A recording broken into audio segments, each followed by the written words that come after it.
오늘부터 우리가 이제 십계명 10가지의 말씀 혹은 10마디의 말씀을 가지고 많게는 한 12번, 13번에 걸쳐서 이제 하나님의 말씀을 우리 함께 나누고자 합니다. 오늘 우리가 살고 있는 신약 시대에는 하나님이 우리에게, 즉 기독교에게 주신 큰 보석과 같은 선물 3가지가 있습니다. 그 첫 번째는 이제 사도신경이죠.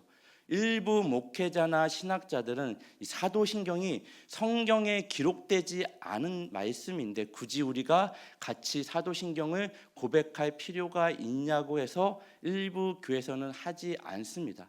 하지만 사도신경은요 굉장히 중요합니다. 왜냐하면 예수님이 이 땅에 오셔서 사도들을 세우십니다. 사도가 될 수 있는 조건은 3가지를 충족해야지만 사도가 될 수 있습니다. 예수님이 직접 부르셔야 돼요. 그 예수님으로부터 직접 가르침을 받아야 됩니다. 그리고 예수님의 부활과 승천을 목격한 자들만이 사도라는 칭함을 받습니다. 그런 의미에서 오늘날 사도는 있어요, 없어요? 있어요, 없어요? 다시 틀려도 괜찮아요. 없죠. 오늘날 더 이상 사도를 여러분들이 예수님으로부터 직접 부름을 받고 가르침을 받고 예수님의 부활과 승천을 직접 목격한 사도들은 더 이상 없습니다.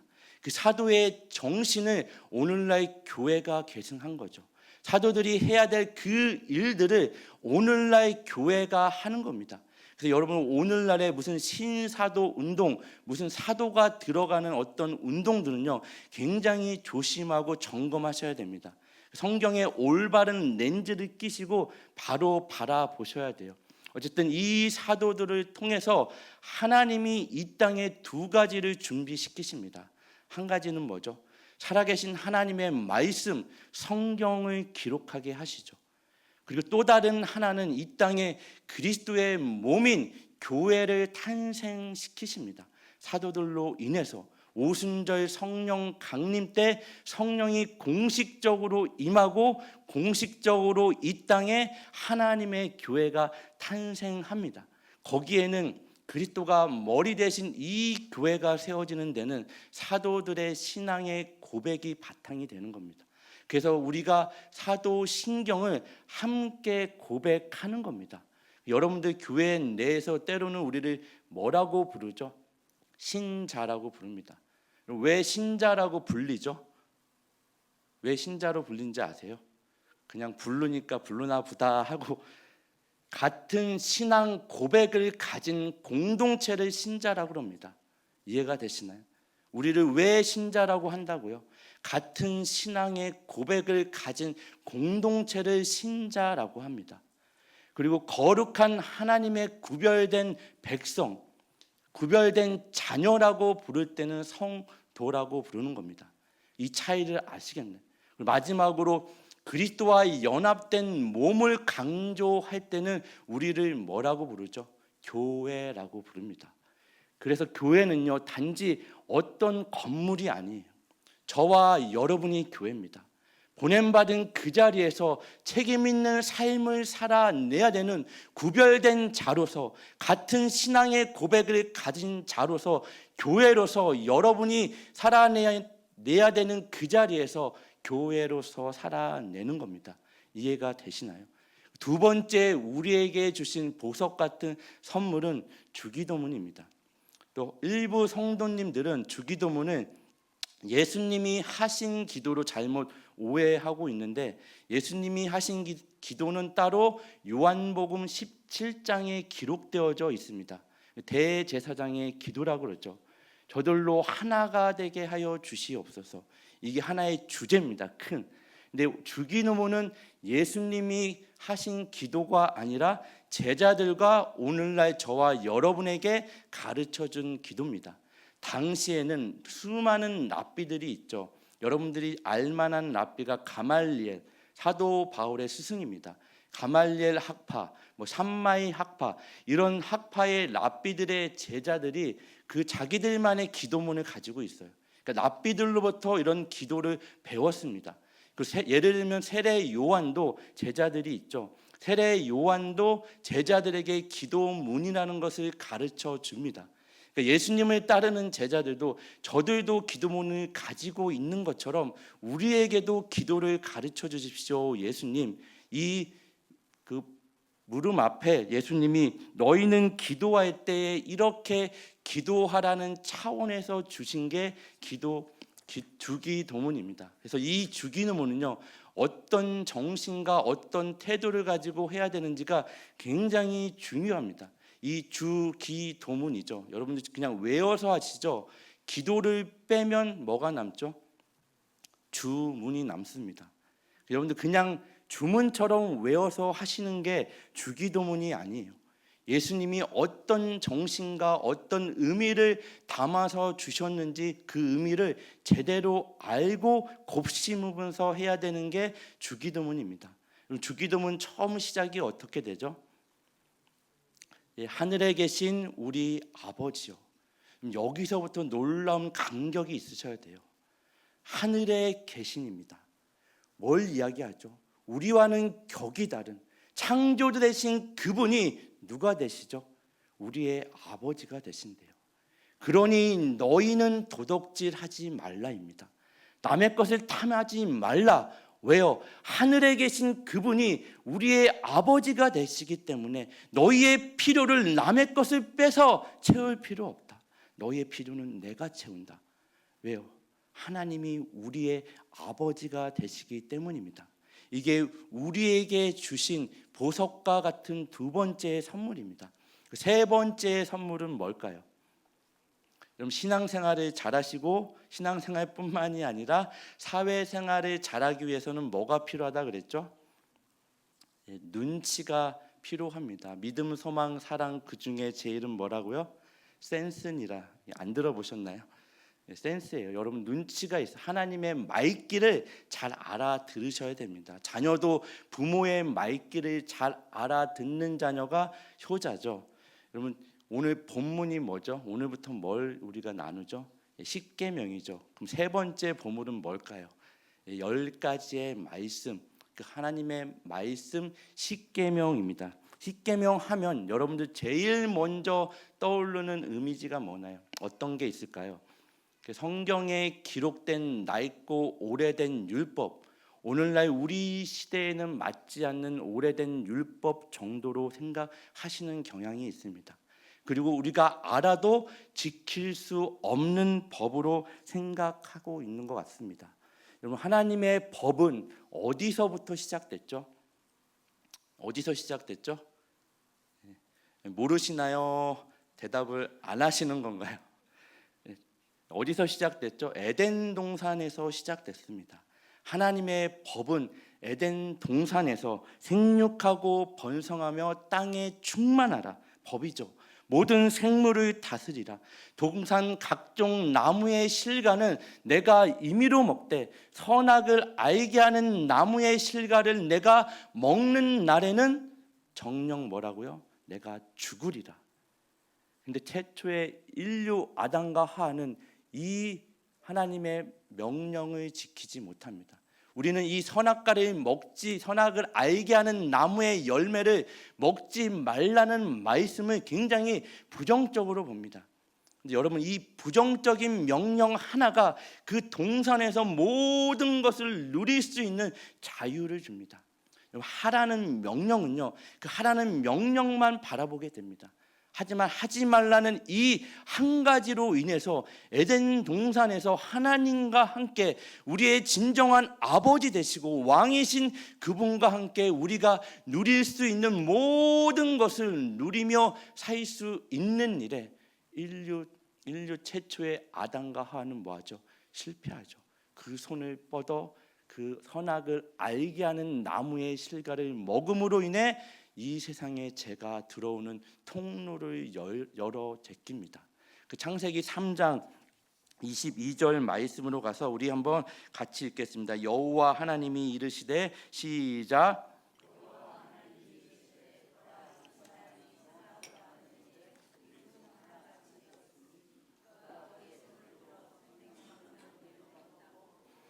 생할까 하노라 하시고 아멘. 이 말씀은요, 인간이 선악을 알게 하는 나무의 실과를 따먹고 어떤 진리를 깨닫고 선과 악을 구별하는 능력이 생겼다는 말이 아닙니다. 이제 선과 악의 기준이 하나님에서 누가 된 거죠? 인간이 된 거죠. 선과 악의 기준이 자기 자신이 된 겁니다. 여러분, 인간이 선과 악의 기준이 될 수 있을까요? 인류 역사를 보십시오. 사람처럼 변덕스러운 생물도 없죠. 존재도 없습니다. 우리말 속담에도 화장실 들어갈 때랑 나올 때랑 뭐 하다고요? 다르는 게 인간입니다. 여러분, 인간은 절대로 기준이 될 수 없습니다. 영원히 변치 않으시고 신실하게 그 약속하신 말씀을 이행해 나가시는 하나님만이 선과 악의 기준이 될 수 있습니다. 이제는 이 절대 담론과 같은 그런 기준들이 하나 둘씩 무너져 내리는 시대에 저와 여러분이 살고 있죠. 우리는 교회를 다니던 다니지 않던 어떤 진리로 여기던 것들이 있습니다. 예를 들면 성경의 가르침이지만 세상도 동의했던 게 한 결혼 제도를 어떻게 정의하죠? 한 남자와 한 여자가 만나 한 가정을 이루게 되어 있습니다. 오늘날의 가치는 뭐라 그래요? 한 사람과 한 사람이 만나 가정을 이루게 되어 있습니다. 남자와 남자가 만나도 상관이 없어요. 여자와 여자가 만나도 상관이 없습니다. 이게 선과 악의 기준이 자기 자신이 된 것입니다. 이런 혼란스러운 가치관 가운데 어디가 길인지 무엇이 진리인지 모르는 이 시대에 이 하나님의 말씀 10가지 하나님의 말씀을 받은 우리는 지금 여러분이 서 있는 곳에서 정말 바른 길과 바른 방향을 제시해야 될 사명과 책임을 맡은 자들입니다. 그러기에 이 십계명은 낡고 오래된 우리가 지킬 수 없는 법이 아니라 절대적으로 이 시대에 우리에게 필요한 하나님의 말씀인 줄 믿으시기 바랍니다. 이 십계명은 원래 뭐라 그랬죠? 십계명이라는 단어는 없습니다. 신명기 4장 13절에 여호와께서 그의 언약을 너희에게 반포하시고 너희에게 지키라 명령하셨으니 곧 십계명이며 두 돌판에 친히 쓰신 것이라. 여기서의 십계명의 언어적인 의미는 10마디의 말씀 혹은 10가지의 말씀입니다. 근데 이 모세가 지금 하나님의 이 10마디의 말씀을 2개의 돌판에 받습니다. 왜 2개의 돌판에 받죠? 여러분이 생각하기에는 죄송합니다. 1계명부터 4계명까지 하나님에 대한 우리의 의무, 대신 관계라고 그러죠. 대할 때 하늘 신자입니다. 대신 관계, 하나님에 대한 우리의 의무를 1계명부터 4계명까지 한 돌판, 첫 계명에 기록하고 첫 돌판에 기록하고 5계명부터 내 부모를 공경하라. 이제 부모는 하나님 다음으로 가장 가까운 이웃이죠. 그래서 내 부모를 공경하라로 시작합니다. 이웃에 대한 우리의 의무를 담은 대인 관계를 2번째 돌판 5계명부터 10계명까지 기록했다라고 여깁니다. 맞나요? 그런 의미로 주어지지 않았습니다. 하나님이 2개의 돌판을 주셨는데 그 당시 모세 시대의 고대법을 여러분이 이해를 좀 하셔야 돼요. 두 나라가 있습니다. 예를 들면 그 당시에는 전쟁이 끊이지 않던 시대죠. 두 나라가 전쟁을 합니다. 한 나라가 이기는 나라가 있겠죠. 그 전쟁에서 진 나라는 봉신국가라고 합니다. 발음을 정확하게 하셔야 돼요. 봉신국가예요. 속국이죠. 속국이라고 할게요.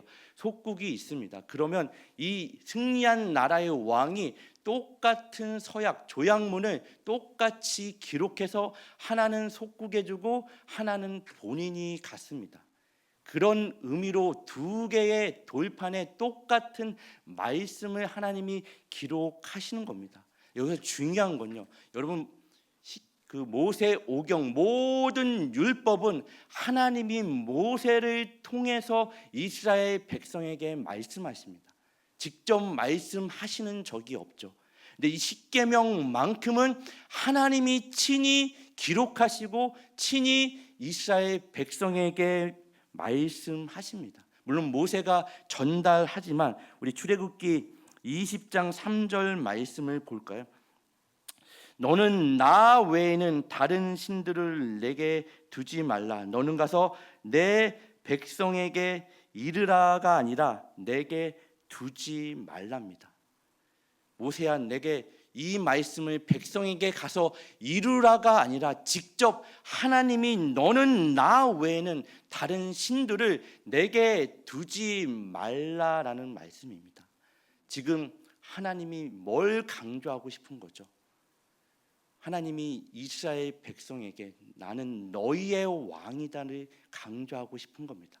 여기서 십계명을 주시는 하나님의 정체성은 이스라엘 백성에게 왕이십니다. 여러분, 두 돌판을 한 나라씩 나누어 갖는다고 그랬습니다. 속국에 이 두 나라에는 이제는 왕은 하나입니다. 두 왕이 있을 수 없죠. 왕은 하나입니다. 근데 이 두 돌판을 각각 나누어 갖는 것과 같이 하나님이 주신 십계명의 두 돌판을 하나는 이스라엘 백성이 가져야 되고 하나는 누가 가져야 되죠? 하나님이 가져야 되죠. 이 두 돌판이 어디에 보관이 됩니까? 성막 안에 있는 언약궤 안에 두 개의 돌판이 같이 보관이 됩니다. 이건 굉장히 중요한 의미가 있습니다. 하나씩 나누어 가져야 되는데 같이 언약궤 안에 보관되었다는 이야기는 하나님이 지금 이스라엘 백성과 뭐 하신다는 얘기예요? 함께 하신다는 이야기입니다. 어떤 자격으로? 왕의 자격으로. 여러분, 이런 왕이 있나요? 왕이 백성과 함께 먹고 자는 왕, 인도하고 보호하는데 직접 나서는 왕, 동행하는 왕으로 임하신 것입니다. 이 십계명을 받는 위치에서는요, 이 하나님의 왕권이 굉장히 중요합니다.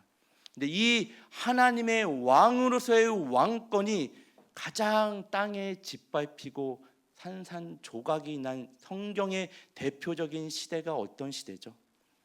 사사 시대입니다.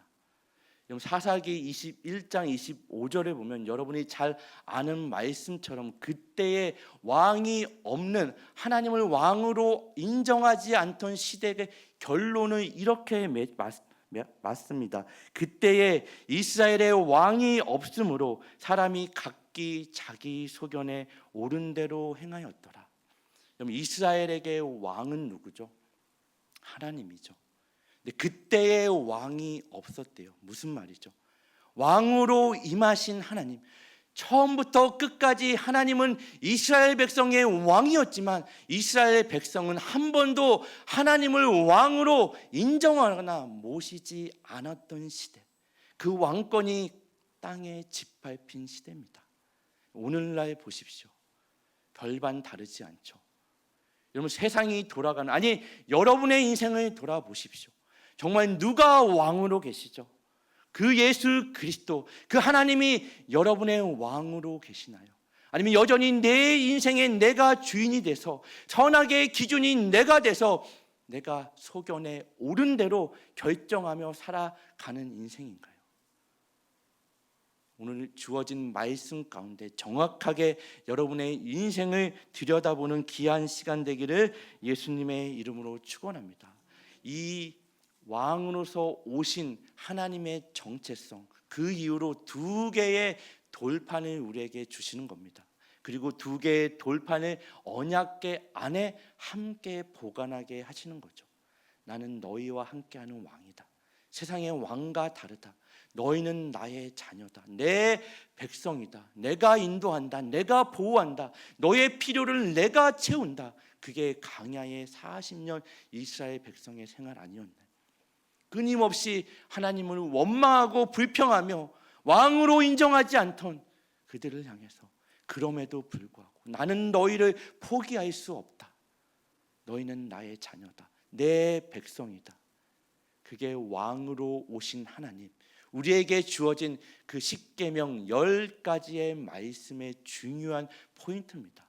그리고 우리가 십계명의 내용을 우리 다음 주부터 들여다보기 이전에 먼저 또 살펴봐야 될 부분이 이 십계명을 어느 때에 받았냐 하는 것도 굉장히 중요합니다. 여러분, 출애굽기 오늘 본문이죠. 20장 1절 2절 말씀을 한번 같이 읽도록 하겠습니다. 하나님이 시작.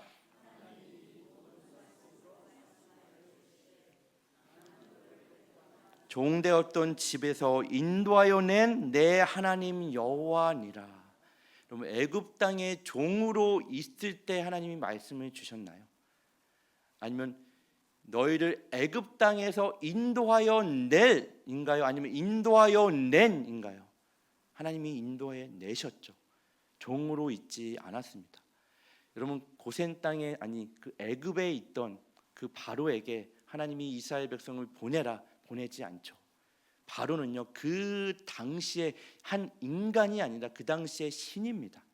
신적인 존재예요.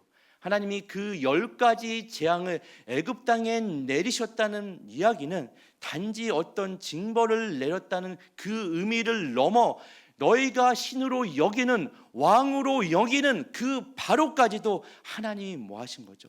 벌하신 겁니다. 내가 너희의 왕이다. 내가 너희의 진정한 신이다. 바로는 끝까지 항복하지 않습니다. 마지막 10번째 재앙이 뭐죠? 장자의 죽음이죠. 성경에서 이 장자, 첫 것은 뭘 이야기한다고 했죠? 나머지 것을 대표하는 겁니다. 그래서 장자를 치셨다는 이야기는 애굽의 모든 것을 하나님이 벌하셨다는 이야기입니다. 그때서야 바로가 보내죠. 근데 고센 땅에 모여 살고 있는 이스라엘 백성에게는 하나님이 따로 말씀을 주십니다. 너희에게 이 땅에 애굽의 장자의 심판이 임할 거야. 모든 죽음과 멸망과 사망이 임할 거야. 울부짖음이 있을 거야. 근데 너희는 어린 양을 잡아 그 피를 좌우 문설주와 임방에 바르고 밖으로 나오지 않으면 그 죽음과 사망과 저주와 질병이 넘어갈 거야. 이스라엘 백성들이 그 말씀대로 순종합니다. 어린 양을 잡아 좌우 문설주, 그 기둥이죠. 임방은 어디죠? 위아래입니다. 이 어린 양의 피를 바르니 어떤 모양이라고 그랬죠? 십자가의 모양이죠. 예수 그리스도를 예표하는 겁니다.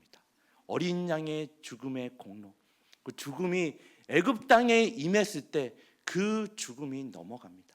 고센 땅에 모여 사는 이스라엘 백성들에게는 그 죽음이 어린 양의 피로 말미암아 넘어가는 밤, 그 밤이 무슨 밤이죠? 유월절입니다. 영어로 패스오버라고 그래요. 지나갔다는 이야기예요. 넘어갔다는 이야기입니다. 뭐가 지나가고 뭐가 넘어갔죠? 저주와 사망과 죽음이 넘어갔다는 이야기입니다.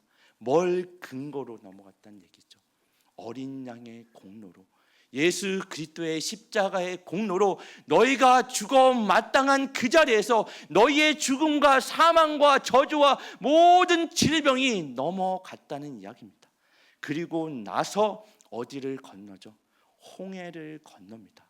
뭐가 먼저죠? 구원이 먼저죠.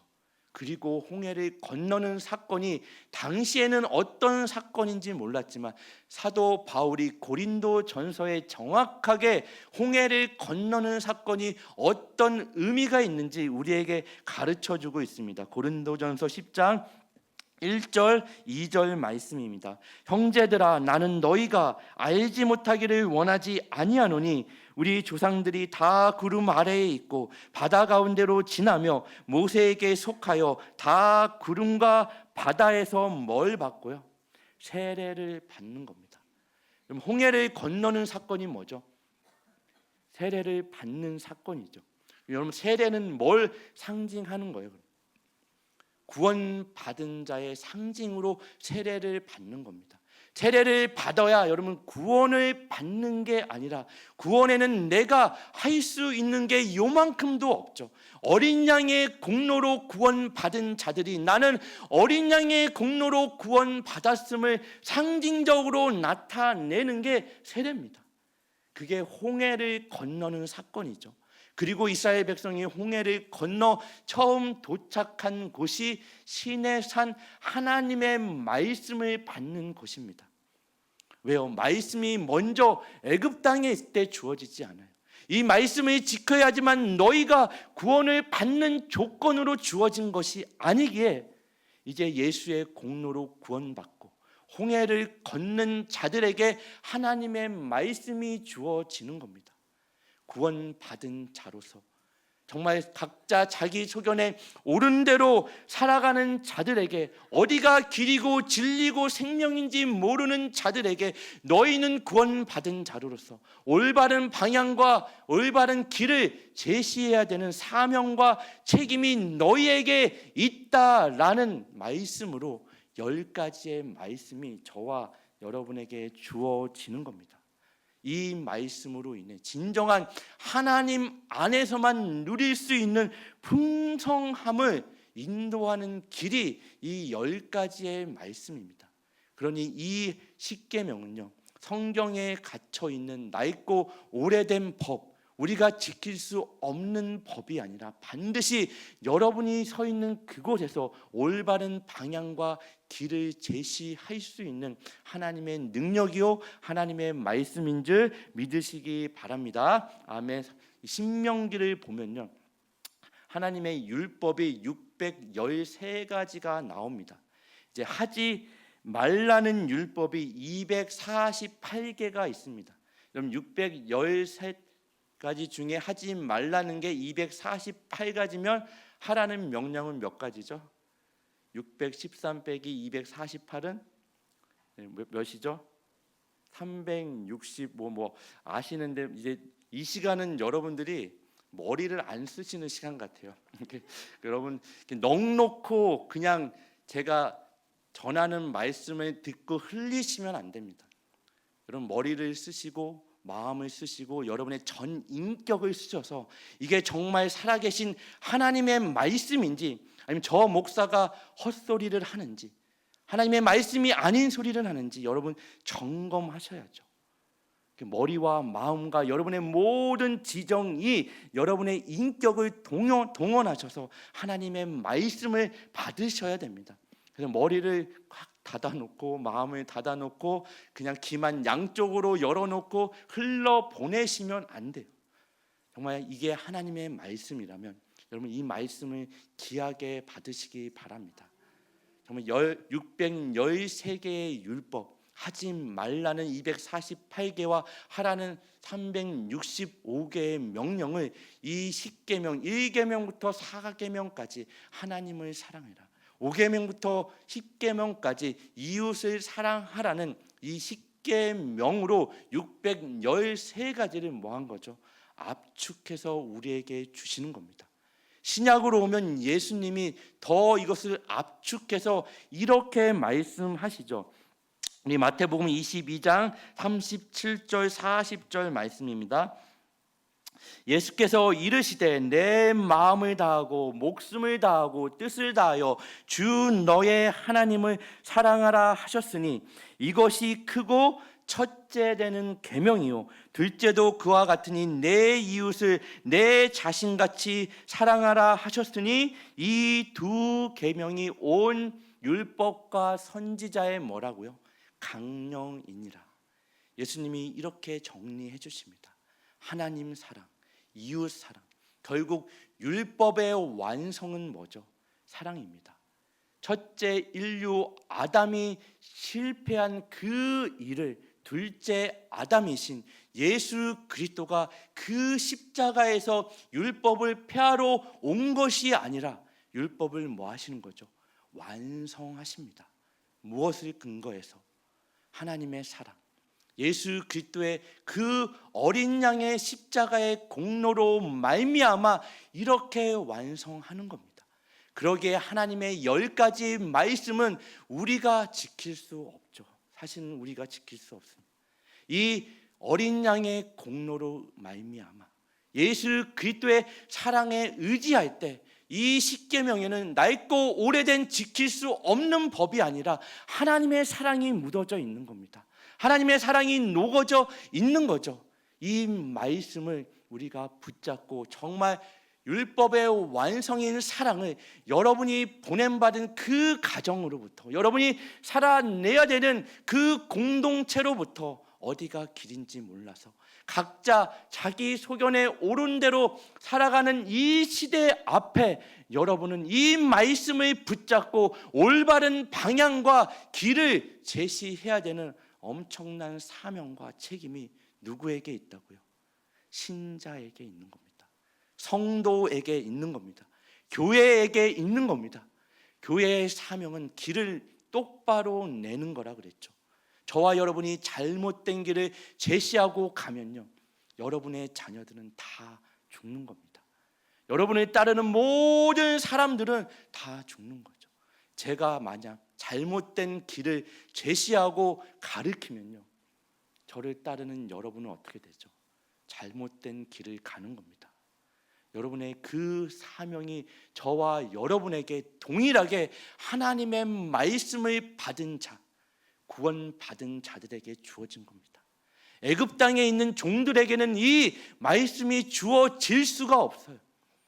애굽에서 나온, 늘 우리가 넘어지는 선택과 자유가 있는 자들에게 하나님의 말씀이 주어진 것입니다.